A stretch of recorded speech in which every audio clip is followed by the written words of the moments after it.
보름달이 훤히 뜬 늦은 밤 우당탕탕거리는 소리에 준혁은 이불 속에서 머리를 들고는 졸린 눈을 비비며 잠에서 깨며 욕을 해대고 있다. 또 싸우냐? 준혁이 살고 있는 서울의 어느 달동네 산빛 아래 빼곡히 들어선 집들은 창문만 열면 바로 잡힐 듯이 가깝게 달라붙어 모든 소리가 전해지고 있었고, 지금 준혁이 살고 있는 집의 아랫집 부부가 싸움을 하고 있었다. 하루가 멀다 하고 싸우냐? 나 참. 준혁은 이부자리에서 일어나서는 머리맡에 담배를 끌어다가는 성냥을 켜서는 깊게 들이마시며 담배를 빨아대고 있다. 오늘은 또 어떻게 하고 싸우시나? 준혁의 아랫집 부부들은 부부싸움을 할 때 그들만의 규칙 아닌 규칙을 가지고 싸움을 하는 통에 온 동네에 소문이 자자했었고, 준혁은 살그머니 일어나서는 길게 심호흡을 하고서는 창문에 다가서서는 조심스럽게 아랫집을 내려다보고 있었다. 아랫집을 내려다보는 준혁의 입가에 미소가 번지고 있다. 준혁의 예상대로 부부는 걸치지 않은 채 부부가 방 안에 서서는 말다툼을 하고 있었다. 조금 전 우당탕탕거린 소리에 자네들이 어지럽게 방 안을 가득 메운 채 여자는 창 쪽을 바라보며 서 있고 남자는 등을 돌린 채 서 있었다. 에이 좀 비켜보시지. 창에 눈만 내놓은 채 준혁은 들리지도 않는 소리로 남자에게 비켜달라고 하고 있었고, 남자는 가끔씩 여자에게 따귀라도 때릴 심상으로 손을 올리면서 몸을 움직이고 있었지만 그저 때리는 흉내만을 내고 있을 뿐이었다. 오늘은 또 무슨 일로 저리도 생쇼를 하시나? 준혁은 그런 생각을 하며 그들 부부의 아니 여자를 보며 생각을 하고 있었다. 다른 때면 길어야 30분 정도인데 오늘따라 유난히 이들 부부의 싸움이 길다고 생각하는 준혁은 다시 담배를 찾아 물고는 아래집을 향해 시선을 고정시키는 찰나 남자는 여자의 뺨을 강하게 때리고는 벽에 걸린 옷을 챙겨서는 준혁의 시야에서 사라지고, 여자는 충격이 얼마나 강했는지 그만 방바닥에 주저 앉고 있었다. 다른 때라면 가볼 수도 있지만 그들의 상황이 상황인지라 준혁은 놀란 가슴을 쓸어내리며 계속 내려다 볼 수밖에 없었다. 한참을 여자는 방 안에 쭈그려 앉은 채 있었고 준혁 역시 그녀를 바라보고 있었다. 울었는지 여자는 손으로 자신의 얼굴을 만지고서는 일어나서는 형광등 불을 끄고 있었고, 그 짧은 순간 준혁은 여자를 제대로 볼 수가 있었다. 들리는 이야기로는 여자의 나이가 50살이 다 된다고 하지만 굴곡진 몸매하며 조금도 처지지 않은 30대 후반의 몸처럼 보였다. 형광등을 꺼서 어두운 방 안이지만 아래집 창으로 비춰지는 달빛 때문에 서서 멍하니 있는 여자를 계속 쳐다보고 있었다. 해가 중천에 뜬 늦은 아침 간밤에 담요를 뒤집어 덮은 채 잠에서 깬 준혁은 바짝 말라붙은 것을 보며 쓴웃음을 짓고 있다. 에이 나이가 몇 갠데? 그것 좀 봤다고 이러냐? 간단히 아침 욕이라도 해결할 요량으로 집을 나서는 준혁은 지난밤에 그난리를 피던 아랫집 대문 앞에 서서는 안을 기웃거리다가 발길을 돌리고 있었다.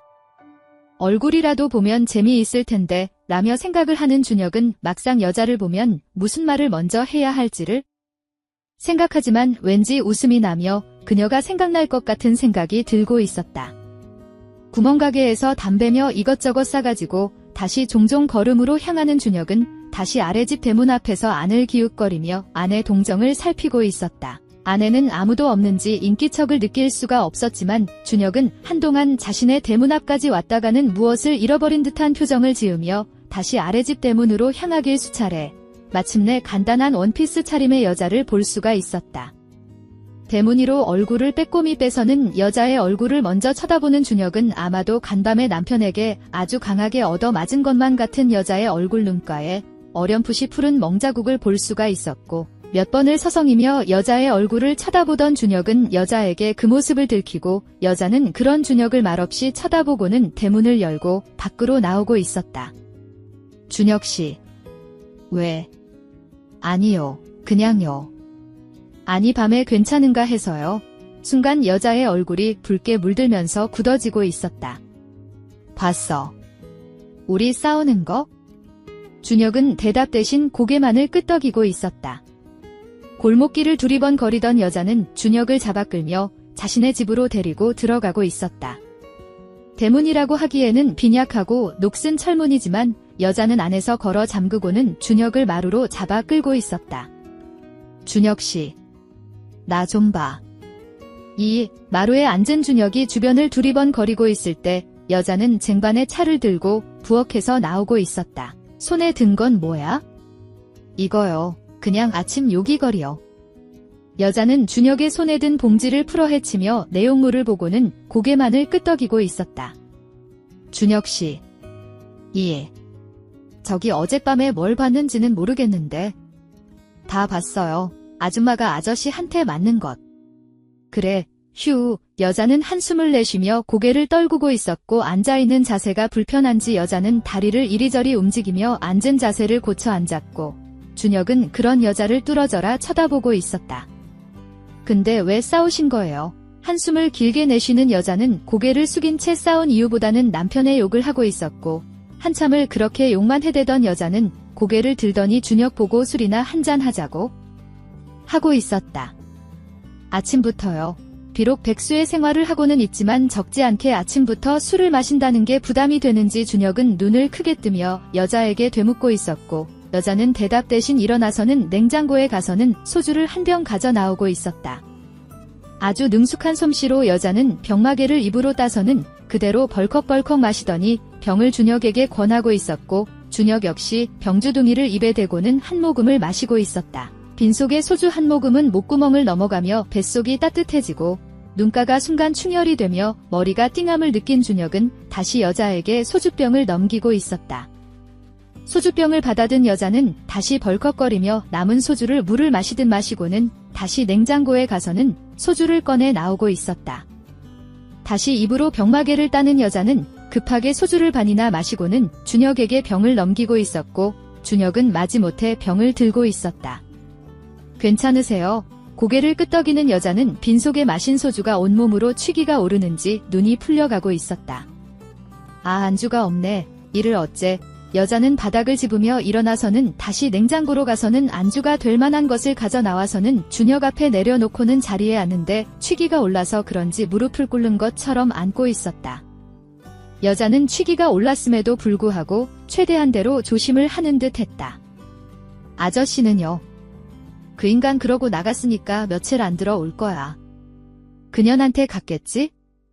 후후, 순간 여자와 준혁 사이에는 침묵이 흐르고 있었고 준혁의 손에 들려있던 소주병을 잡아채는 여자는 병을 잡으며 준혁을 쳐다보더니 호들갑스럽게 웃고 있었다. 호호, 총각, 왜 그래? 뭔가 한 대 크게 맞은 것처럼 준혁은 금방 얼굴이 붉어지며 차마 여자에게 말을 할 수가 없었다. 아니 말을 함으로써 여자가 감추지나 않나 하는 노파심에 더 말을 할 수가 없었고 얼굴만을 붉히고 있었다.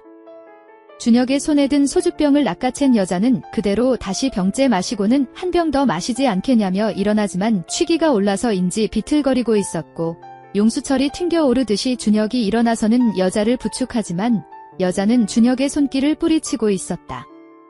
소주를 아예 병을 입에 문 채 다시 들고 나오는 여자는 책상 다리를 하며 준혁 앞에 앉고 있었고 준혁은 눈이 커지며 그녀를 쳐다볼 수밖에 없었다. 순간 준혁이 온몸이 굳어지듯 숨이 멈춰지며 입을 다물 수가 없었고 준혁은 여자의 얼굴을 쳐다보고 있었다. 비록 술에 취해 있는 여자는 그런 준혁의 행동을 모를 리 없었고 왜? 그런지를 자신의 아래를 내려다보고는 다리를 모으고서는 개면쩍게 웃고 있었다. 내가 좀 취했나 보네. 준혁은 눈만 깜빡이며 여자의 행동에 아쉬움을 가지고 있으나 밖으로 티를 낼 수가 없었다. 더 마실래? 준혁 씨, 여자는 준혁에게 술을 더 마시겠냐고? 일어서면서 묻지만 이미 상당량을 마신 터라 몸을 가누지 못하고 그만 준혁이 앉아있는 자리로 고꾸라지고 있었고 준혁이 그런 여인을 받기도 전에 여인은 호호. 이상의 남자들은? 이 상황에서도 그게 몸을 뒤로 밀어 준혁의 앞에 바짝 다가 앉은 여자의 얼굴이 술 때문인지 아니면 전초전인지 붉게 물들어 있지만 그런 것을 준혁은 느끼고 있었다.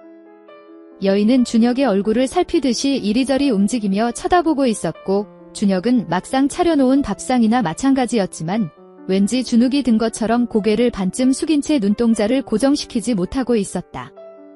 저기, 아줌마? 왜? 저기 자저씨는요? 호호. 사내가 칼을 뽑았으면 휘둘러 봐야지. 여자는 무언을 생각했는지 순간 일어나더니 마루문을 닫고는 준혁 앞으로 오더니 항상 자신의 방 안에서 바라보던 방 안. 순간 준혁은 창문 너머 자신의 방 창문을 응시하고 있었고 여인 역시 그 눈길을 따라 창문을 바라보고 있었다. 왜 숨어서 보다 와 있으니까 이상해. 준혁의 머릿속이 순간 꼬여가고 있었다. 여인은 준혁이 숨어서 자신의 방을 훔쳐보고 있었다는 것을 알고 있는 듯 했다. 아니 알고 있었다고나 할까? 준혁의 온몸은 부러질 듯 강하게 굳어만 가고 있었다. 저기 나 좀 봐. 왜? 싫어. 그럼 뭔데? 한강에 배 지나갔다고 표시 날까봐? 아줌마. 아저씨는? 그 인간 내버려둬.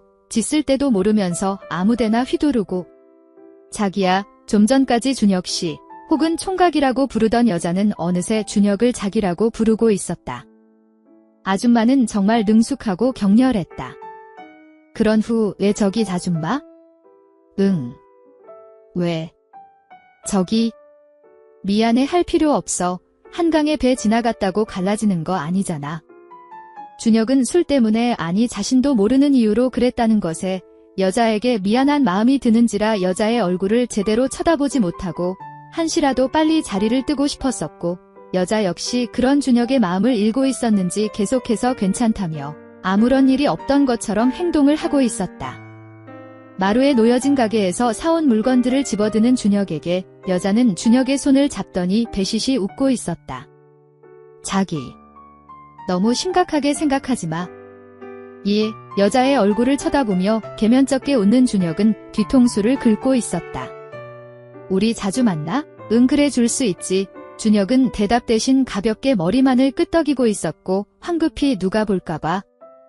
준혁은 여자의 집대문을 빠져나와서는 머리 위로 강하게 쏟아지는 햇빛을 쳐다보며 길게 한숨을 내쉬고 있었다.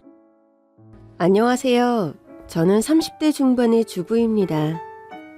저는 아주 어릴 때 이불에 쌓인 채 고아원 앞에 버려졌다고 해요. 자라면서 좀 이상하긴 했어요. 저희 엄마는 늘 저에게 단 한 번도 밥을 차려주거나 잘했다는 칭찬을 해준 적이 없었거든요. 어릴 때 이불에 오줌을 쌌다고 집에서 쫓겨난 적도 있었죠. 예, 요구르트 하나 먹을래? 오줌 싼 옷도 갈아입지 못한 채 집 앞에 서 있는데 지나가던 요구르트 아주머니가 저에게 빨대를 꽂은 요구르트를 주셨어요. 아주머니 옆에는 제 또래의 남자애가 있었는데 종종 엄마에게 쫓겨날 때마다 요구르트 아줌마에게 요구르트를 얻어먹었던 기억이 납니다. 저는 공부를 좋아했어요. 그래서 학원에 보내달라고 했더니 엄마가 저를 사정없이 두드려 팬 날이 있었습니다. 그 후 저는 조금씩 비뚤어지기 시작했고 사춘기 때는 말대꾸는 기본 집을 나간 적도 있었습니다. 그즈음 엄마는 제 면전에 대놓고 그랬어요. 넌 내 친자식이 아니라 고아원에서 주워온 애야. 알겠어? 엄마. 앞으로는 새엄마라고 불러. 너 집 나가면 내가 얼마나 불편한지 알아? 혼자 집안일 다 하느라 피곤해 죽겠어. 앞으로 네 처지를 알고 처신하라 이거야. 내 처지가 뭔데? 뭐긴 뭐야. 식무지. 집 나가는 식무가 어딨니? 먹여주고 채워주고 키워주는 거에 감사하면서 성실하게 일해. 그때부터는 아예 대놓고 식무 취급을 하더라고요. 알고 보니 전 자식이 아니라 식무로 입양된 것이었습니다. 충격은 심했지만 덕분에 정신은 번쩍 들었어요. 저는 손 놓고 있던 공부도 열심히 하기 시작했고 집에서는 열심히 살림도 했습니다. 덕분에 낙엽만 굴러가도 웃는다는 16살에 저는 손에 물이 마를 날이 없었고 집에선 살림에 밤낮으로 공부를 하느라 학교에서 코피가 터지는 날도 수두룩했습니다. 그렇게 고등학교 3학년이 됐을 때 전 전교 1등이었습니다. 저는 용기를 내 새엄마에게 말했어요. 저 대학 가고 싶어요. 뭐? 곧 입시 관련 학부모 상담이 있던 때였어요. 그래도 새엄마가 호적상 제 엄마였으니까 곧 있을 학부모 상담 때 그렇게 말만 해달라고 용기를 낸 거였어요. 학비도 학자금 대출 받아서 알아서 하고 20살 되면 집도 나갈게요. 그냥 상담 때 말만. 그럴 거 없어. 네? 제가 고아 출신의 입양아라는 것을 안 후로 저도 모르게 새엄마에게 존댓말을 사용하기 시작했어요. 그러거나 말거나 새엄마는 관심도 없어 보였습니다. 허락받을 거 없다고. 너 파양할 거야. 대학에 가고 싶다고 법적 보호자로 상담 때 그렇게 말만 해달라고 부탁한 건데 돌아온 건 파양이었습니다. 왜요? 안 그래도 내가 너 거슬렸어. 너 밤마다 몰래 공부했지? 너 때문에 전기세가 얼마나 나온 줄 알아? 저는 새엄마에게 제가 전교 1등이라는 사실도 대부분 100점이었던 성적표를 가져다 준 적이 없었습니다. 새엄마가 궁금해하지 않기도 했고 자칫 식무 주제의 일은 제대로 안 하고 공부만 한다고 구박을 받을 것만 같았습니다. 그래도 내가 꾹 참았어. 근데 뭐? 대학? 졸업하면 나가서 돈 벌어올 생각은 안 하고 대학? 그게 너 같은 식무년 인생에 가당키나 하니? 대학 가고 싶으면 파양하고 가. 새엄마는 결국 학부모 상담에도 오지 않았습니다. 담임 선생님은 걱정스러운 얼굴로 저에게 물으셨어요. 새영아, 안 그래도 내가 늘 마음에 좀 걸리는 게 있었는데. 네? 너희 어머니 한 번도 내 전화도 안 받으시고 너한테 영 관심이 없으신 것 같아서. 다른 엄마들 같으면 너처럼 똑똑하고 공부 잘하면 등에 업고 다닐 텐데. 혹시 어머니가... 선생님, 그래. 편하게 말해봐. 저 대학 안 갈게요. 뭐? 네 성적이면 서울대도 장학금으로 갈 수 있는데. 대학에 원래 관심이 없었어요. 취업해서 얼른 돈 벌고 싶어요. 저는 파양 대신 새엄마의 가족으로 남는 것을 택했습니다. 수능을 보면 대학에 미련이 남을까봐 시험도 보지 않았어요. 그러나 새엄마는 끝내 저를 파양했습니다. 이제 속이 다 시원하다. 성인 될 때까지 먹여주고 키워주는 애 잊지 말아라. 나중에 꼭 갚고, 알겠니? 전 결국 숙식이 제공되는 공장에서 일하기 시작했습니다. 일도 하고 공부도 했어요. 덕분에 야간대학에 다니기 시작했고 그곳에서 지금의 남편을 만났습니다. 야간대학의 학생들은 연령대도 사연대도 다양했어요. 그곳에서 저와 남편은 유일한 동갑내기 동기였죠. 첫 수업 때 남편의 자기소개가 인상적이었어요. 저는 학창시절부터 늘 20살이 되면 일을 해야겠다고 생각했습니다. 저희 어머니는 어릴 때부터 홀로 요구르트를 팔며 절 키우셨는데 엄마의 짐을 좀 덜어드리고 싶었던 것 같아요. 저는 반에서 대학에 가지 않겠다고 말한 유일한 애였고 졸업과 함께 취업했습니다. 지금도 직장에 다니면서 야간대학에 다니고 있고요. 반에서 대학에 가지 않겠다고 말한 유일한 애라는 표현이 제 처지랑 너무 같은 거예요. 제 차례가 왔을 때 저도 숨기지 않고 제 이야기를 했습니다. 저는 어릴 때 제가 입양됐다는 사실을 알게 됐어요. 전교 1등이었지만 대학에 가면 파양한다는 새엄마로 인해 대학을 포기했었습니다. 하지만 결국 파양됐고 어떻게든 대학엔 가고 싶었어요. 그래서 저도 일하면서 야간대학에 진학했습니다. 제 얘기를 듣던 남편의 눈빛을 기억합니다. 그 많은 사람들 사이에서 저를 뚫어지게 보는데 그날 이후 저에게 계속 말을 걸고 나중에는 옆에 앉아서 수업을 듣더라고요. 자연스럽게 우리는 커플이 됐고 결혼까지 약속했습니다. 둘 다 대학을 졸업한 뒤 남편의 어머니께 인사를 드리러 가는 날이었어요. 그 즈음에도 저는 결혼 자금을 모으기 위해 공장 기숙사에서 지내고 있었는데 이른 아침 조깅을 할 때면 늘 요구르트 아줌마와 마주쳤습니다. 안녕하세요. 남편과 결혼을 약속한 뒤 기분이 들떠 있을 때였어요. 드디어 나에게도 진짜 가족이 생기는구나 싶어 세상을 다 얻은 것 같았습니다. 아유, 얼굴이 폈네 폈어. 무슨 좋은 일이라도 있어? 아주머니는 능숙한 손길로 제가 늘 먹는 유산균 음료에 빨대를 꽂아주셨고 저는 그것을 마시며 말했습니다. 저 결혼해요. 물론 부모님 허락은 받아야 하지만. 아유, 아가씨는 프리패스야. 네? 프리패스요? 왜? 그런 말 몰라? 면접 프리패스 상이라고. 알아요. 근데 제가 그런 얼굴이에요? 그럼 생글생글 웃고 다니는 게 얼마나 예쁜데. 부모님이 그런 칭찬도 안 해주셨어? 저는 멋쩍게 웃을 수밖에 없었습니다. 그럼에도 요구르트 아주머니 덕분에 예비 시어머니를 만날 용기가 조금은 더 생기더라고요.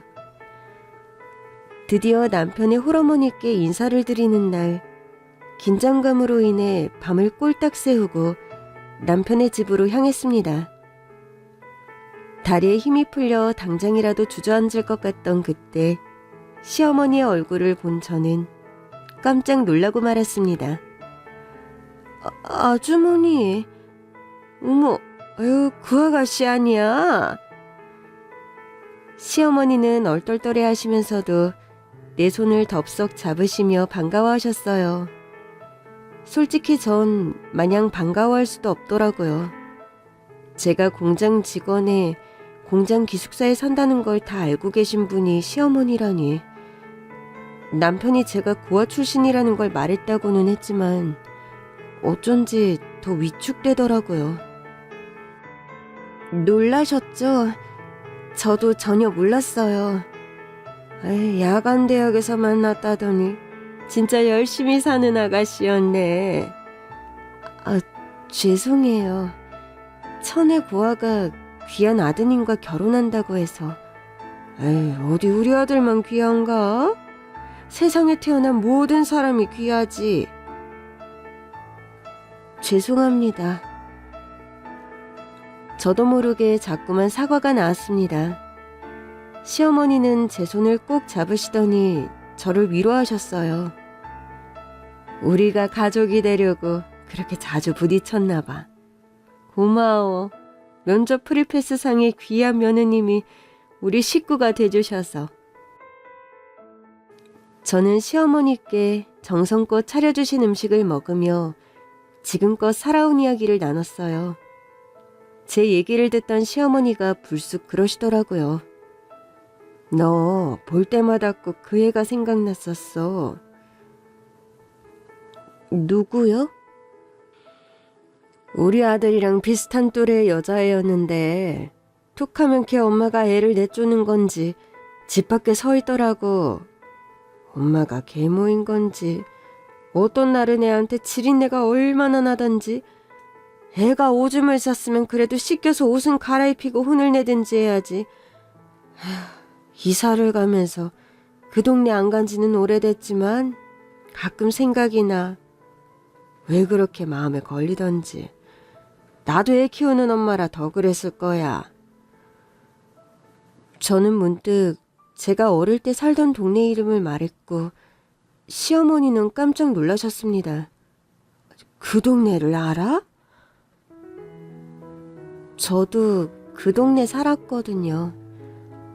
어? 그럼 설마 아닌데?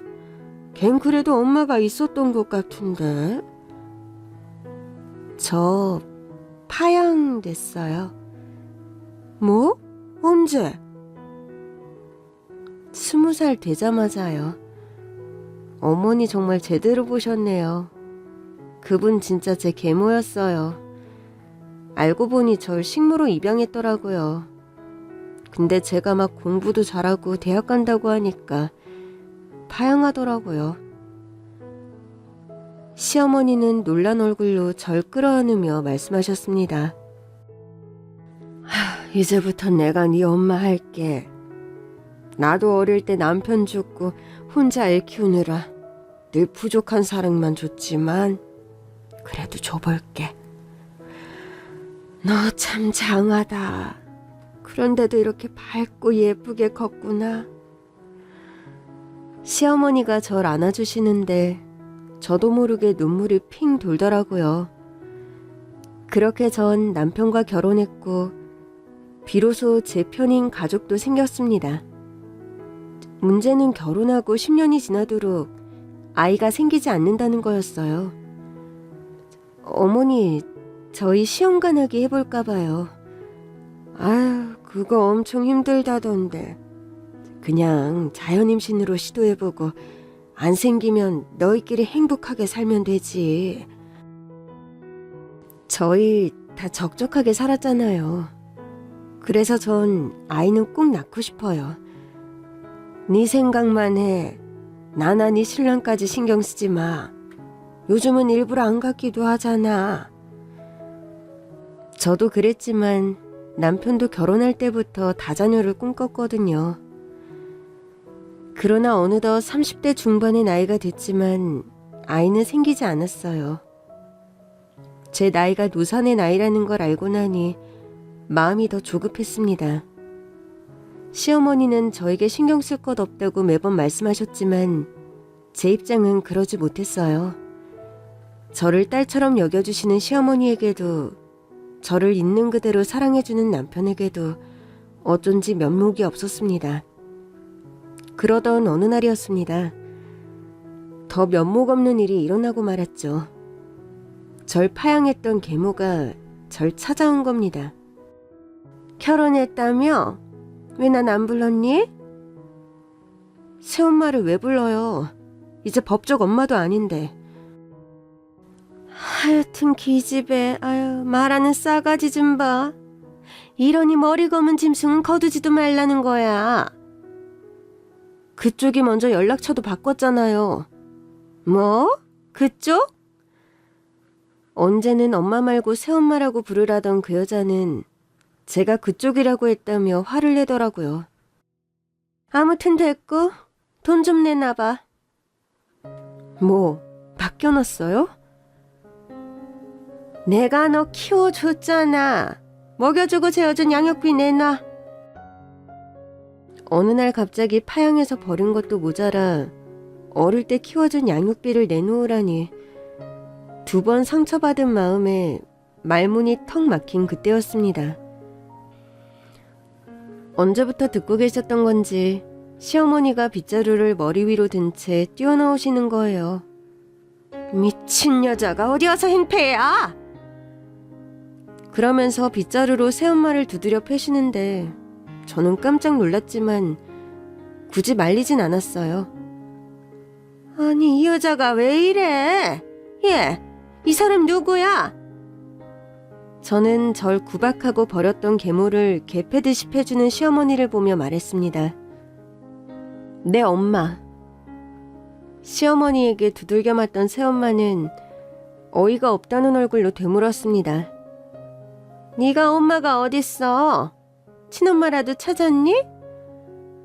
그러자 다시 새어머니의 빗자루 타작이 시작됐습니다. 그래도 한때는 엄마였던 사람이 하는 소리 좀 봐. 아휴, 네가 무슨 엄마야? 내가 엄마다. 내가 우리의 엄마야. 2번 다시 나타나기만 해. 계모는 도망치듯 그 자리를 떠났고 저는 시어머니에게 안겨 엉엉 울었습니다. 마침 시어머니가 집에 와 계셨거든요. 시어머니는 저를 꼭 아는 채 말씀하셨어요. 행여나 저 여자가 다시 나타나도 오늘처럼 말해. 내가 네 엄마라고. 그러니 기죽을 거 없다. 넌 이제 힘없는 어린애가 아니고 남편도 있고 엄마도 있는 어른이야. 네.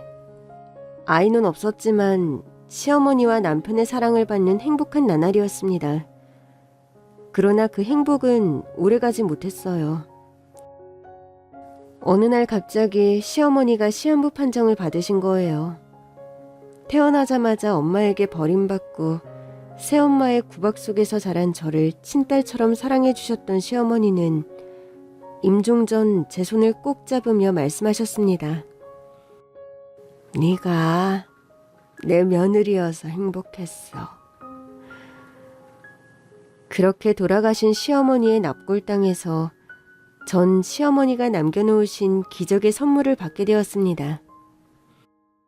시어머니가 말기암 진단을 받은 건 그로부터 3달 전이었어요. 아가, 아무래도 내가 오래 못 살 것 같다. 어머니, 그게 무슨 말씀이세요? 암인데 말기래. 치료도 못한대. 네? 시어머니는 방광암에 걸리셨는데 수술을 하기엔 이미 너무 늦은 상태였습니다. 물론 방광을 떼어내고 인공 방광을 다는 수술을 해볼 수는 있었지만 조직 검사 결과 암은 이미 여러 장기에 전이된 상태였어요. 그래도 연세가 있으셔서 1년은 사시지 않을까 싶은데 장담할 순 없습니다. 이미 통증이 너무 심하셔서 항암을 받으시는 게 좋긴 할 텐데 항암도 부작용을 간과할 순 없어서요. 권하진 못하겠고 원하시면 해드릴 순 있습니다. 결국 시어머니가 받을 수 있는 치료는 통증을 줄여주는 강한 진통제를 처방받는 것뿐이었습니다. 저는 결심했습니다. 여보, 우리 시험관하기 시술하자. 갑자기? 가뜩이나 엄마도 아프신데. 그러니까 해야지. 1년은 사실 수 있다잖아. 우리한테 아기가 생기면 그 희망으로 더 사실지도 몰라. 남편은 그제야 제 말뜻을 알아듣고는 고개를 끄덕였어요. 당신이 힘들 것 같아서 걱정은 되지만 시도는 해보자. 당신 정말 괜찮겠어? 어머니를 하루라도 더 살게만 할 수 있다면 난 뭐든 할 수 있어. 저는 그렇게 시험관하기 시술을 시작했고 매일 제 배에 주사바늘을 찔러넣는 고통을 감수했습니다. 그러나 시도는 번번이 실패했고 나날이 쇠약해지는 시어머니에게 어떠한 희망도 드리지 못하는 저 자신이 밉기까지 했어요. 그럼에도 되도록 많은 시간을 시어머니와 함께 보내기 위해 회사에 휴직계를 냈습니다. 어머니, 오늘부턴 저희 어머니랑 같이 지내려고요. 아유, 이 귀한 것. 어떻게 너처럼 예쁘고 사랑스러운 애가 내 딸이 됐을까? 하여튼 어머니는 너무 칭찬만 하셔. 제가 어머니 만나고 얼마나 오만해졌는지 모르시죠? 제가 세상에서 제일 예쁜 줄 착각하고 살아요. 어머, 난 사실만 말했는데 그게 왜 오만이니? 이제야 네가 너의 진짜 가치를 깨달은 거야. 늘 제 편이기만 한 시어머니와 마주하고 있으면 자꾸 눈물이 났어요. 비로소 만난 엄마를 다시 잃는 것만 같았습니다. 아가, 사실 내가 너 몰래 해둔 게 하나 있어. 저 몰래요? 네 유전자 등록을 해놨어. 혹여나 네 친부모랑 연결이 될까 싶어서. 솔직히 말해 친부모를 찾겠다는 생각은 한 번도 해본 적이 없었어요. 어릴 땐 계모로 인해 상처가 커서 날 버린 그 사람들이 싫었고 시어머니를 만난 뒤로는 굳이 찾아야 할 필요성을 못 느꼈죠. 왜 그러셨어요? 널 두고 가려니까 마음이 안 놓여서. 나도 없이 니들 둘이 덜렁 살아갈 생각을 하면 눈이 안 감길 것 같아. 그럼 눈을 안 감으시면 되지. 저희랑 더 오래 같이 사시면 되잖아요. 난 충분히 행복했어. 사람마다 주어진 명이라는 게 있는 거잖아. 난 자연스럽게 살다가 자연스럽게 가고 싶다. 치. 근데 네가 마음에 걸려. 우리 아들이야 너 있으니까 괜찮겠지만 넌 나도 참 의지했잖니. 울컥 눈물이 나서 한동안 말을 잇지 못하고 있는데 시어머니가 그러시더라고요. 거기서 연락이 왔어. 네 유전자랑 90% 일치하는 사람이 나타났대. 저는 깜짝 놀랄 수밖에 없었습니다. 누군데요? 네 생모 같다는데? 네? 외국에서 살고 있었더라. 자세한 사연은 만나서. 어머니, 저 싫어요. 뭐? 전 어머니랑 우리 남편이면 충분해요. 그 사람 만나기 싫어요. 갑자기 마음 안에서 강한 거부감이 들더라고요. 마치 그분을 만나면 시어머니가 당장이라도 안심하고 돌아가실 것 같고 이제와 생모를 만나면 뭐하나 싶더라고요. 그 사람도 자기 가족이 있고 어쩌면 자식도 있을 텐데. 생모가 누군지 궁금하지도 않고요. 어쩌다 날 버렸는지 지금 어떻게 사는지 안 궁금해요. 전 지금 어머니가 건강해지는 게 가장 중요하고 어머니랑 우리 남편이랑 잘 사는 게 제 꿈이에요. 그쪽에서 만나고 싶대. 이제 와서요? 사정이 있지 않았겠니? 그래도 유전자 등록을 해놓은 거 보면 널 찾고 싶긴 했던 것 같아. 제가 웬만하면 어머니 소원은 다 들어드리고 싶은데 다른 소원 들어드릴게요. 다른 소원? 그러니까 어머니도 오래 사실 생각만 하셔야 해요. 제가 그 소원 들어드릴 때까지. 저는 결국 시어머니가 받았다는 생모의 이메일 주소를 보지 않았고 대신 시험관 아기 시술에 집중했습니다. 그러나 결과는 또 실패. 하루가 다르게 통증이 늘어가는 시어머니를 보는 것도 괴로운데 시험관 아기 시술마저 계속 실패하니 자꾸만 우울해지더라고요. 여보, 우리 그냥 엄마 살아계시는 동안은 엄마에게 더 에너지를 쓰는 게 어떨까? 엄마가 올해는 못 버티실 것 같아. 저는 결국 눈물을 쏟고 말았습니다. 저를 친딸처럼 사랑해준 시어머니에게 남편을 꼭 닮은 아이 하나를 안겨드리지 못한다는 게 괴로웠어요. 가뜩이나 괴로움이 발버둥 치고 있던 어느 날 새엄마에게서 전화가 왔습니다. 제 번호는 어떻게 하신 거예요? 그게 중요하니? 추마할 수도 있지. 내가 너 키워준 사람인데.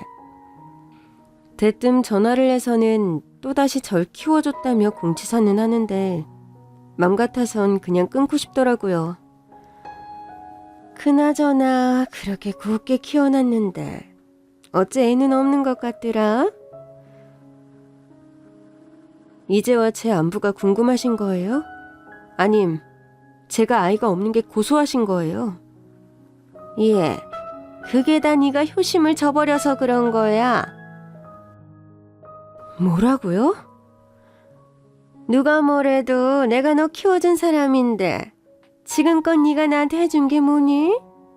건강하게 잘 키워줬잖아. 애 못 가는 거야 네 탓이고. 결국 또 돈 얘기를 하는구나 싶었습니다. 이제라도 네가 나한테 잘해봐라. 그래도 내가 부모 자식으로 맺은 연이 있는데 널 위해 기도라도 해주지 않겠니? 기도는 제가 할게요. 저 바빠요. 아, 예. 부모가 자식을 위해 하는 기도는 그 힘이 다른 거야. 저기요. 뭐? 저기요? 진짜 부모는요. 돈 안 받고도 자식을 위해 눈물을 흘리며 기도하는 사람이에요. 뭐가 어째? 그쪽처럼 돈 받고 기도해주겠다고 하는 사람들을 뭐라고 하는지 아세요? 뭐라고 하는데? 사기꾼. 저도 이러는 데에는 이유가 있었습니다. 저 21살 때 갑자기 찾아와서 저한테 돈 받아갔어요? 안 갔어요? 제가 그 즈음에 얘기를 꺼내자 새엄마도 당황하는 눈치였어요. 나 20살 때 나 파양하면서 돈 한 푼이라도 쥐어준 적 있어요? 없어요? 20살 때 돈 한 푼 없이 세상에 나왔고 갈 수 있는 곳은 기숙할 수 있는 공장뿐이었습니다. 그마저도 한 달 가까이 노숙하며 겨우 얻은 일자리였습니다. 그렇게 1년 정도 일했을 때 새엄마가 갑자기 연락을 해왔어요. 예, 취업은 했니? 갑자기 연락이 와서 안부를 묻기에 제 걱정은 좀 하나보다 그래도 생각이 났나 보다 싶어 순순히 대답했습니다. 네, 전 잘 지내요. 잘 지내셨죠? 그래? 잘 지내니? 혹시 나랑 다시 같이 살고 싶은 건가? 파양했던 걸 후회하는 걸까 기대도 했었습니다. 그럼 너 모아둔 돈 좀 있니? 네? 얼마나 있냐고? 1,000만 원. 먹고 싶은 것도 많고 입고 싶은 것도 많은 20살에 허리띠를 졸라매 모은 돈이었습니다. 언젠가는 꼭 내 집을 마련하겠다며 이를 악물고 모은 돈이었는데 그땐 제가 참 순진했어요. 그래? 그럼 내가 지금 계좌번호 보낼 테니까 나한테 좀 보내봐. 네? 왜? 아까워? 그래도 내가 네 엄마였는데 너 먹여주고 키워준 값이 있잖아. 근데 나 힘들 때 도와주지도 못하니? 야간대학에 막 진학해 학비도 들 때였어요. 그렇지만 새엄마가 그렇게까지 말하는데 차마 외면은 못하겠더라고요. 결국 전 수중에 있는 돈을 모두 새엄마에게 입금해 주었습니다. 입금한 뒤 보냈다고 문자를 보냈는데 답이 없더라고요. 며칠이 지나도 답이 없기에 이상해서 전화를 걸어보니 없는 번호였습니다. 그래도 새엄마와 다시 연락된 것에 안도했던 제가 바보였다는 걸 깨달았어요. 세상에 혼자 남은 게 여전히 두려웠어요. 그 낡고 불량한 끈이라도 잡고 있고 싶어서 수중에 있던 돈을 다 털어보냈던 거죠. 그 후로도 새엄마는 1년에 한 번꼴로 3번으로 연락을 해왔습니다. 그때마다 전 얼마라도 해서 보내줬어요. 그러다 남편과 결혼을 약속한 뒤론 더는 안 되겠다 싶어서 그만뒀지만요. 새엄마는 그런 저더러 해준 게 없다고 양육비를 내놓으라며 다시 나타난 거였습니다. 그러니 제가 기가 막히다 못해 코가 막히지 않겠어요? 뭐라고? 너 지금 말 다 했어? 너 어디야? 너 그 집이지? 나 당장 간다. 딱 기다려. 기다리긴 개뿔. 그 말을 끝으로 전화를 끊어버렸습니다. 자기가 오면 오는 거지 제가 왜 기다리겠어요? 물론 기다리던 때도 있었죠. 그래도 엄마라고 생각하며 자란 사람이라 그런지 연락이 올 때마다 마음이 흔들렸어요. 또 돈이 다 떨어졌나, 혹시 갈 데가 없나 싶어서요. 고민한 끝에 한때는 엄마 친구였고 이모라 불렀던 분에게 조심스럽게 연락을 했어요. 이모, 혹시 저희 엄마 안부 아세요? 카톡을 보냈더니 바로 답이 오더라고요. 어머, 이게 누구야? 너희 엄마 안 보? 갑자기 왜? 난 네 엄마가 너 파양했다는 소리 듣자마자 손절했어. 그럼 모르시는 거예요? 왜? 전혀 연락이 없어? 어쩐지 너한테 손을 벌렸을 것 같은데. 뭐 아시는 거 있으면 좀 알려주세요. 나도 건너 들은 건데 걔 너 파양한 뒤로 이상한 남자들만 만나고 다니더니 결국 도박에까지 손댔다더라. 안 그래도 걔가 돈 빌려간 뒤 안 갚아서 손절한 사람들이 한둘이 아니야. 아, 그래요? 행여나 너한테 연락이 오거든 받지 말고 차단해버려. 행여나 돈 달라고 하거든 아주 쌍욕을 날려. 알겠지? 가뜩이나 슬픔으로 인해 스트레스가 극에 달해 있던 상태였습니다. 결국 저에게 연락해 돈을 달라는 이유가 도박 때문이었다니. 슬프다 못해 비참하더라고요. 행여나 새엄마도 우리 시어머니처럼 아픈 걸까봐 걱정한 제가 또 바보였습니다. 그렇게 새엄마가 또 한바탕 제 일상을 뒤흔들고 가자 문득 날 낳아준 생모도 필요할 때만 날 찾고 또 버리는 존재일까 궁금해지더라고요. 어머니, 저 만나볼게요. 생모라는 사람. 시어머니는 매일같이 극심한 고통으로 몸부림치면서도 제 결단에 반색하셨어요.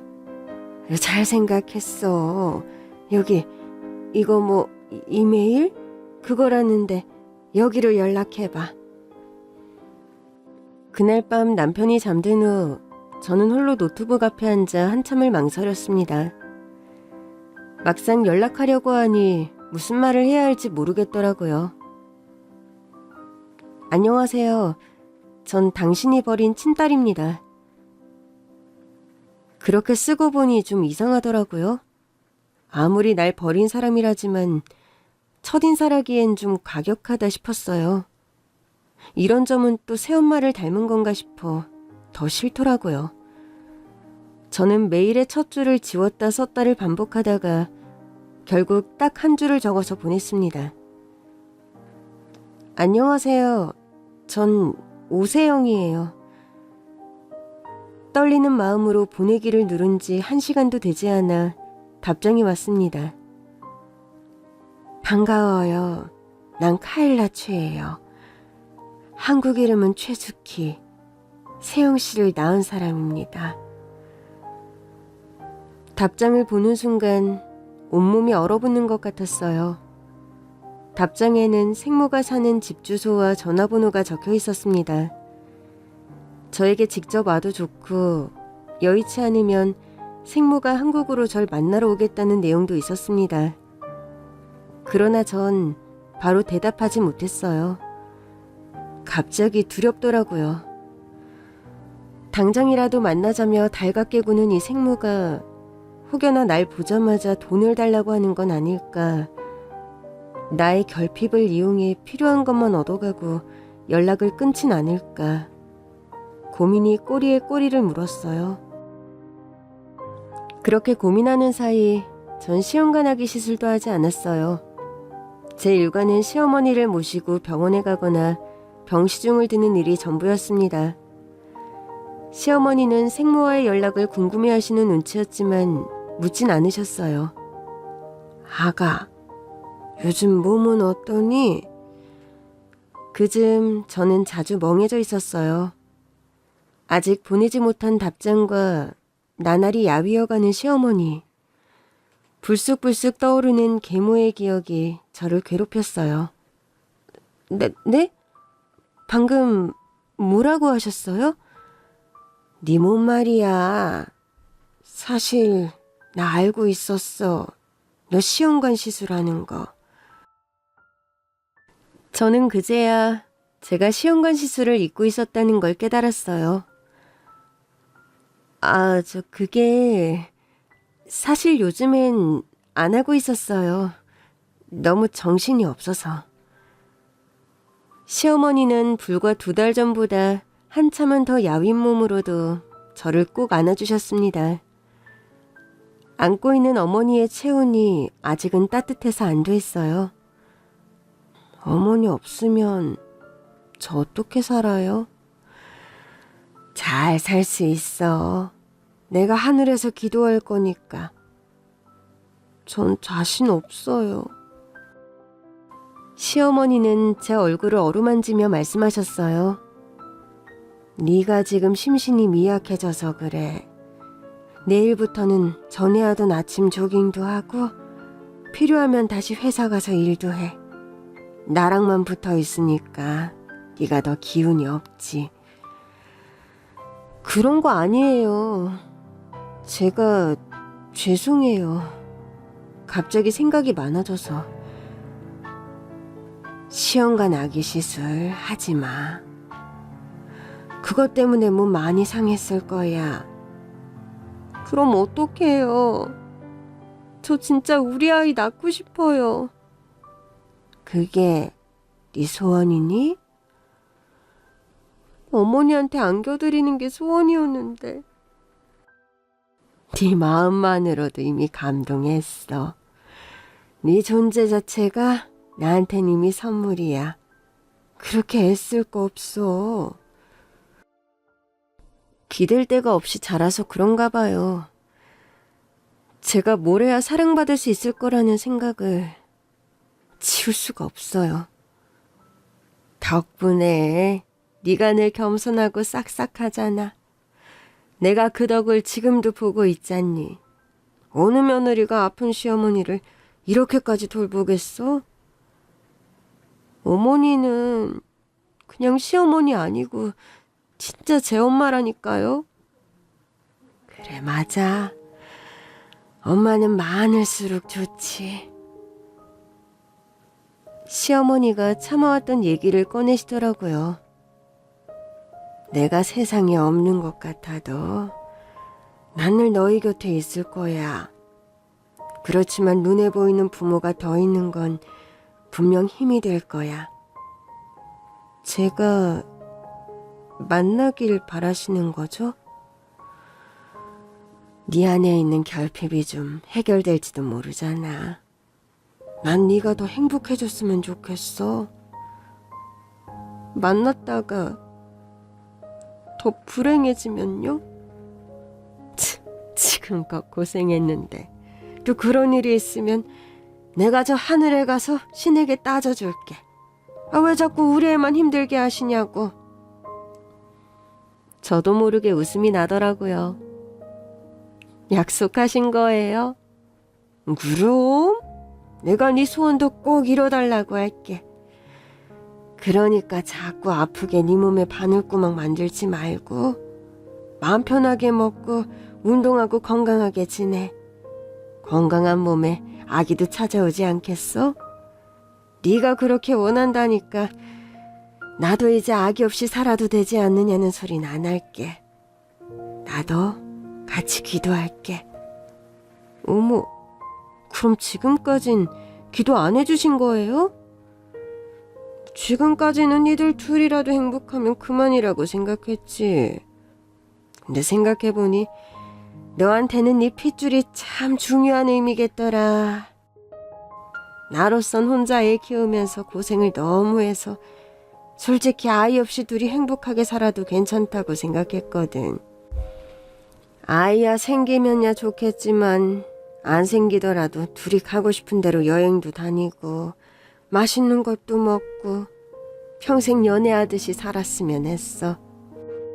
하여튼 우리 어머니는 늘 내 생각만 하셔. 다른 시어머니들은 며느리가 아기 안 낳을까봐 전전긍긍이던데. 난 네 엄마잖니. 그냥 시어머니가 아니라 내 엄마. 결국 전 생모의 이메일에 답장을 썼습니다. 맘 같아선 제가 가고 싶지만 절 친딸처럼 사랑해주신 시어머니가 시한부세요. 여력이 안 되시면 나중에라도 제가 갈 테니 편하게 생각해주세요. 2번째 답장에는 30분도 안 돼 또 답장이 왔어요. 내가 갈게요. 당장 갈게요. 항공권 구하는 대로. 그 뒤로도 생모는 당장 항공권이 없어서 다음 주에 도착할 것 같다는 둥, 좋아하는 게 뭐냐는 둥, 메일을 통해 계속 연락을 해왔습니다. 제 번호가 궁금할 법도 한데 알려주지 않으니 굳이 묻진 않더라고요. 그리고 드디어 생모가 한국으로 출발한다는 메일을 보낸 날, 전 제 연락처를 알려드렸습니다. 조금 뒤 휴대폰으로 문자가 왔어요. 주소도 알려줄 수 있어요? 도착하는 대로 갈게요. 저는 또 고민 끝에 답장을 썼습니다. 제가 공항으로 갈게요.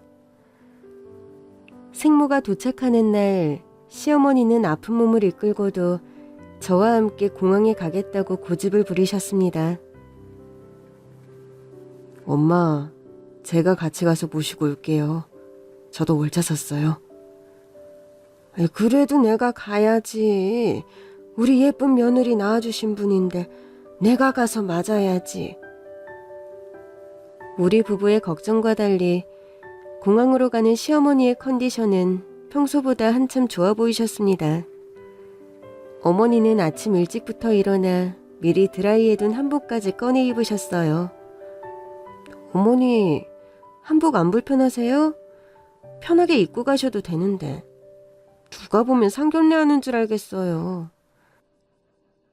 막말로 상견례 맞지? 이제 우리 며느리 진짜 엄마를 만나는데. 제 진짜 엄마는 어머니시거든요. 그럼 내가 첫 번째 엄마하고 생모가 두 번째 엄마인 걸로 하자. 그럼 나도 안 섭섭할 것 같아. 당연하죠. 막상 공항에 도착하고 나니 가슴이 너무 떨리더라고요. 평생 안 봐도 아쉬울 거 없는 사람이라고 다짐까지 하고 나왔는데 막상 출국장 앞에 서자 너무 떨려서 도망을 다 치고 싶더라고요. 남편은 덜덜 떨고 있는 제 손을 꼭 잡았어요. 저는 그 손으로 시어머니의 휠체어 손잡이를 꼭 잡았습니다. 그즘 시어머니는 거동이 많이 불편하셨어요. 그런데도 한복까지 입고 제 생모를 맞이하기 위해 길을 나서신 거였죠. 마침내 저 앞으로 중년의 여자가 보이는데 한눈에도 제 생모인 걸 알겠더라고요. 시어머니도 저와 같은 사람을 보며 말씀하셨습니다. 아유, 세상에, 너랑 똑같이 생겼다. 지나가다 봐도 네 엄마야. 너무 당혹스러운 순간이었는데 저도 모르게 눈물이 나더라고요. 생모 역시 저를 바로 알아보시곤 손을 덜덜 떨며 다가왔습니다. 생모의 얼굴도 눈물로 범벅이 돼 있었어요. 오 마이 갓, 내 딸이구나. 진짜 미워할 거라고 다짐하며 나온 길이었어요. 이번엔 새엄마에게 당했듯 주기만 하고 버림받지 않을 거라고, 날 위하는 척 사랑하는 척하는 생모에게 속지 않을 거라고 다짐했는데 그 품에 안기는 순간 저는 엉엉 울고 말았습니다. 미안해. 내가 미안해. 생모는 한참을 미안하다고만 했어요. 그렇게 한바탕을 울다가 우리는 예약해둔 한식당으로 향했습니다. 시어머니와 남편의 권유로 생모와 나란히 앉았는데 제 예상과 달리 불편하지 않고 편하더라고요. 아유, 세상에, 이제라도 만났으니 얼마나 다행이에요.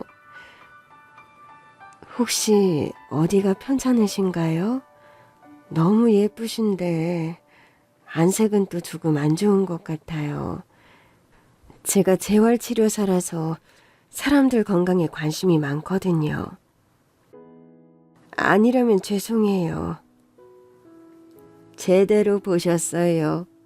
저 얼마 못 살아요. 그래서 제가 우리 며느리 유전자를 등록했어요. 두고 가는 게 마음이 편하지 않아서요.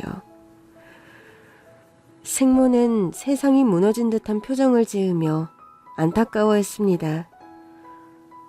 아휴, 우리 딸을 이렇게 사랑해 주셨는데 뭐라 감히 위로를 드려야 할지 모르겠습니다. 따님 덕에 전 너무 행복했어요. 후회도 요한도 없어요. 마치 상견례처럼 시작된 자리는 오래전 저를 버린 생모의 이야기로 이어졌습니다. 아이가 입양됐을 거라곤 생각도 못했어요. 처음엔 무슨 소린가 싶었어요. 고아원 앞에 이불에 쌓인 채 버린 사람이 본인일 텐데 입양될 줄 몰랐다니. 남자친구랑 헤어진 뒤 아이를 가진 걸 알게 됐어요. 전 가족 전부가 이민을 앞두고 있었거든요. 제가 아이를 낳아서 키우겠다고 했더니 남자친구가 자기 애를 왜 내가 키우냐면서 낳아서 주고 가라고 하더라고요. 식모는 가방에서 오래전 남자친구의 사진을 꺼내 저에게 건넸습니다. 이 사람이야. 혹시 기억나는 건 전혀 없니? 이 사람은 아기일 때 고아원에 보내졌대요. 마이 갓. 어떻게 그럴 수가 있죠? 나한테 한 약속은 그게 아니었어요. 분명 자기가 키우겠다고 다시는 연락하지 말라고 했었는데. 생모가 내민 생부의 사진을 보는데 누군지 알겠더라고요. 저 이 사람 알아요. 어릴 때 새엄마와 함께 살았던 남자였습니다. 정말? 어떻게? 새엄마 애인이었어요. 어릴 때 같이 살다가 어느 순간부터는 사라졌어요. 뭐? 새엄마 애인? 그럼 넌 누구 딸로 입적됐는데? 새엄마요. 새엄마 호적에 있었어요. 물론 지금은 그마저도 파양됐지만. 파양? 생모는 그간의 제 이야기에 경악했습니다. 어떻게 너를 자기 애인의 호적에 올리고 자기만 사라질 수 있는 거지? 몰랐을 리가 없어. 그 사람이 갓난 너를 직접 데리고 갔으니까. 전 그제야 새엄마가 저를 미워하고 싫어한 이유를 알 것 같았습니다. 세상에, 그래서 네 계모가 널 그렇게 구박하고 못되게 굴었나 보다. 못되게 굴었어요? 아유, 사부인이 들으면 속상할 일이 많았죠. 애가 고생을 많이 하고 컸어요.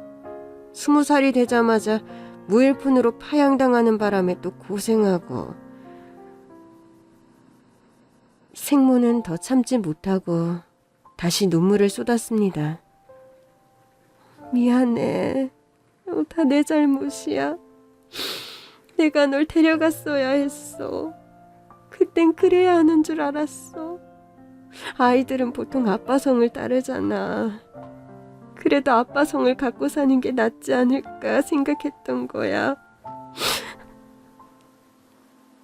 그럼 사부인은 우리의 생부랑 연락한 적은 없고요? 제가 알기론 그 사람 죽었어요. 몇 년 전에. 저는 깜짝 놀랐습니다. 정말요? 한국에 있을 때 나랑 그 사람을 둘 다 알던 친구가 알려준 소식이니까 정확할 거야. 돈 한 푼 없이 불황자로 살다가 떠났대. 갑자기 비참한 기분이 들었어요. 내가 친딸인 줄 알면서도 끝내 연락 한 번 하지 않은 친부의 속내를 전혀 모르겠더라고요. 새엄마도 돈 달라며 그렇게 연락을 해왔는데 어쩜 저한테 한 번도 연락을 안 했을까요? 어쩌면 그래도 친아빠라고 그랬을 수도 있어. 왜요? 그래도 친아빠니까 너한테 피해주고 싶지 않았을 수도 있다는 생각이 드는구나. 뒤늦게 알게 된 생부의 부고와 생모와의 만남까지 몇 시간 사이에 희로애락을 얼마나 오갔던지 정신을 차리고 보니 집으로 돌아와 있는 기분이었습니다. 시어머니는 생모와 함께 호텔에서 자라고 하셨지만 전 언제고 세상을 떠나도 이상하지 않을 시어머니가 더 걱정됐어요. 그리고 다음날 새벽 시어머니는 잠이 든 것처럼 조용히 돌아가셨습니다. 믿기지 않아서 숨이 꺼진 시어머니의 몸을 안고 얼마나 울었는지 모릅니다. 생모도 이 소식을 듣고 바로 병원으로 오셨어요. 시어머니의 장례를 치르는 내내 생모는 제 곁에 있었습니다. 밥 한 술 못 드는 저에게 밥을 챙겨주고 물을 챙겨주고 멍하니 서 있는 저를 쉴 수 있게 자리에 앉히고 이런 게 진짜 엄마인 건가 싶더라고요. 덕분에 전 생모의 존재가 조금은 편해졌어요. 다만 생모가 나타나자마자 시어머니가 돌아가신 게 너무 슬퍼서 눈물이 멈추지 않았어요. 제가 엄마 만나고 가는 걸 보시려고 버티신 것 같다는 생각이 들더라고요. 그렇게 생각하니 제가 죄인인 것 같고 불효녀인 것 같았어요. 얼른 좀 만나서 어머니 맘 좀 편하게 해드리지. 그 아픈 몸으로 버티느라 얼마나 힘드셨을까 싶더라고요. 장례를 마친 뒤 화장한 어머니의 유골함을 들고 납골당으로 향했습니다. 원래 같으면 아들인 남편이 들어야겠지만 남편이 저에게 그걸 주더라고요. 전 시어머니의 유골함을 품에 안은 채 꺼이꺼이 울며 납골당까지 갔어요. 그런 제 어깨를 뒤에서 생모가 감싸 안고 있었죠. 마지막으로 시어머니의 유골함을 안치하는데 또 눈물이 멈추질 않더라고요. 이곳에 시어머니를 혼자 두고 간다고 생각하니 견디질 못하겠더라고요. 여보, 우리 어머니 유골함 그냥 집에 모시면 안 돼? 여보, 우리 엄마 편하게 쉬게 해드리자. 평생 엄마로 사시느라 행복하기도 하셨겠지만 고단하셨을 거야. 이제 좀 자유롭게 해드리자. 저는 한참을 그 앞에 서 있다가 갑자기 헛구역질을 시작했어요. 너무 울어서 그런가? 여보, 일단 집으로 가자. 그런데 그 순간 느낌이 이상하더라고요. 저는 놀라서 시어머니의 유골함을 봤습니다. 혹시 이거 입덧 아니에요? 생모에게 물었더니 생모도 깜짝 놀라며 손뼉을 치더라고요. 어머, 정말 그런 것 같네. 지금껏 한 번도 경험해 본 적 없는 입덧이 갑자기 시작된 거였습니다. 저는 일단 남편과 생모의 부축을 받으며 집으로 돌아왔습니다. 저는 생모에게 지난 10년간 아이를 갖지 못한 사정을 얘기했고 생모는 감동하며 말했어요. 사부인이 선물로 주시고 가셨나 봐. 전 그제야 시어머니가 했던 말이 떠올랐습니다. 그럼 내가 네 소원도 꼭 이뤄달라고 할게. 그러니까 자꾸 아프게 네 몸에 바늘구멍 만들지 말고 마음 편하게 먹고 운동하고 건강하게 지내. 저는 화들짝 놀랐습니다. 시어머니가 세상을 떠나고 사흘 만에 일어난 기적이었습니다. 설마 싶었는데 임신 테스트기로 확인해보니 정말 임신이더라고요. 전 시어머니가 저에게 생모와의 만남을 선물해 주신 줄만 알았어요. 그것만으로도 감사하다고 생각했는데 정말 아이가 생긴 거예요. 생모는 저를 위해 한국에 더 오래 머물기로 하셨고 그 사이 저는 생모의 호적에 이름을 올리는 절차를 밟았습니다. 네가 원하면 엄마가 아예 귀국할게. 엄마 가족은 어떡하라고. 그럼 이제 와서 우리 따로 살아? 같이 못 산 시간이 너무 아까워. 자주 보면 되지. 일단은 서로 살던 대로 살다가 어느 쪽이든 잘 정리하고 준비해서 가까이 살자. 그렇게 시어머니는 저에게 크나큰 선물을 주고 가셨습니다. 배가 불러오면 올수록 시어머니 생각이 더 간절해지더라고요. 보셨다면 참 좋아하셨을 텐데 그러면서요. 제가 그런 말을 하면 남편이 그랬어요. 보고 계실 거야. 맞다. 이 아이를 선물해 주신 게 우리 어머니지? 그럼.